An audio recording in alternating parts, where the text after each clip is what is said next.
Good Morning Business, le grand entretien. Un an et demi pratiquement, jour pour jour, après le début de la guerre en Ukraine, on va déjà parler de la reconstruction ce matin avec notre invité Bertrand Barrier. Bonjour. Bonjour. Vous êtes président de la Chambre de commerce et d'industrie franco-ukrainienne. D'abord, on va faire un point sur la situation économique de l'Ukraine avec ce constat, j'ai envie de dire, plutôt rassurant. L'économie ne s'est pas effondrée. La guerre ne l'a pas mise à genoux, disait récemment l'économiste Nicolas Bouzou. Oui, c'est une information très importante. C'est un point sur lequel on insiste beaucoup au sein de la Chambre de commerce et avec l'ensemble des entreprises françaises présentes en Ukraine pour dire que la guerre existe, elle est là, c'est terrible, mais l'économie résiste, les entreprises continuent, l'activité continue. Il faut penser que la guerre est concentrée sur le front à l'est du pays et que l'ensemble, le territoire, l'Ukraine est un territoire très vaste, eh bien une possibilité de continuer dans des circonstances parfois difficiles et très compliquées, mais en tout cas l'économie continue. Et à Kiev, des entreprises ont des activités presque normales. Oui. C'est ce qui frappe particulièrement quand on se rend à Kiev, c'est que la vie donne l'impression d'être à peu près pratiquement totalement normalisée.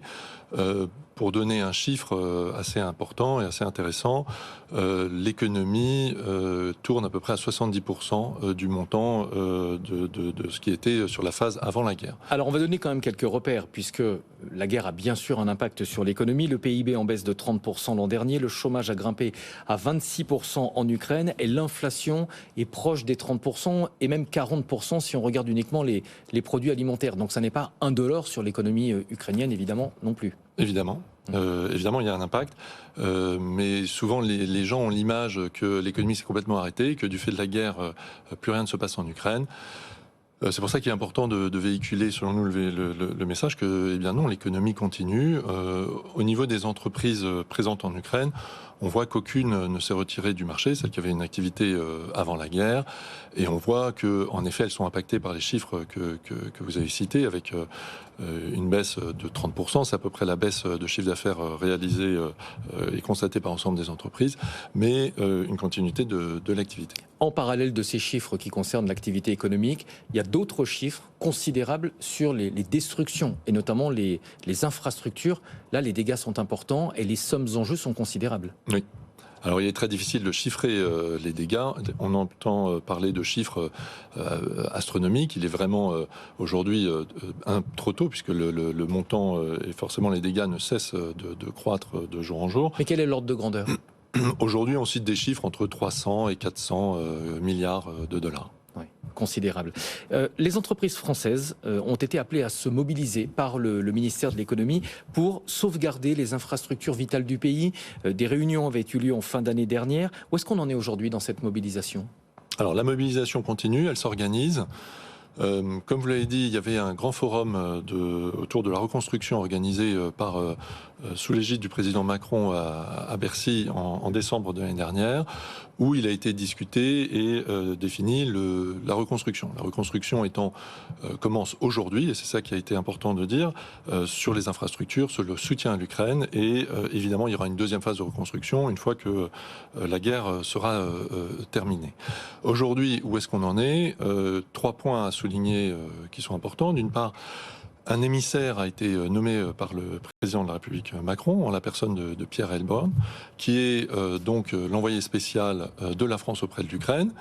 Un deuxième point a été la grande conférence organisée autour de la reconstruction à Londres au mois de juin, qui a réuni l'ensemble des donneurs et des grands acteurs sur la reconstruction, où il a été pris un ensemble d'engagements financiers, un ensemble de soutien, et un troisième point qui est l'engagement de la France auprès de financer un ensemble de projets et également de soutenir au travers d'une garantie de risque de guerre et de risque d'investissement les investisseurs éventuels qui voudraient procéder à des investissements en Ukraine en cette période de conflit. Sur le plan financier, quelle est l'ampleur de l'engagement à ce stade ? De la France ? De la France. Il est difficile à exactement chiffrer puisqu'il s'inscrit dans deux deux schémas. D'une part, la contribution au sein du budget de l'Europe, puisque la France contribue quand même à 17% du budget de l'ensemble de l'Europe, donc à l'ensemble de l'aide européenne, qui elle est très importante aujourd'hui. Elle se chiffre à peu près autour de 50-60 milliards d'euros, et l'engagement direct d'aide bilatérale entre la France et l'Ukraine. Est-ce qu'il est facile de mobiliser les entreprises françaises ? Alors aujourd'hui, il y a deux, selon nous, il y a deux cas de figure. Il y a les entreprises françaises présentes en Ukraine et qui ont une activité, qui elles sont évidemment fortement mobilisées et continuent, font tout. Parce qu'elles sont quelque part partie prenante. Elles sont partie prenante, elles ont investi de manière importante. Il faut rappeler que il y a plus de 160, près de 200 entreprises françaises présentes en Ukraine, parmi lesquelles on n'est peut-être pas le premier investisseur étranger en Ukraine, mais on est, il faut le rappeler, le premier employeur. Donc, du fait qu'on ait des grands groupes qui ont investi et qui sont très présents dans le secteur bancaire, avec 2 banques présentes, dans le secteur de la distribution, dans le secteur agroalimentaire avec beaucoup de production, on est le premier employeur étranger en Ukraine. Donc on a un rôle important économiquement en Ukraine. Et est-ce que les entreprises aujourd'hui sont mobilisées sur la phase de reconstruction ? Oui, elles le sont. Elles le sont, et ça dépend des secteurs, puisque comme vous l'avez dit, il y a des secteurs qui sont plus urgents d'intervenir que d'autres aujourd'hui.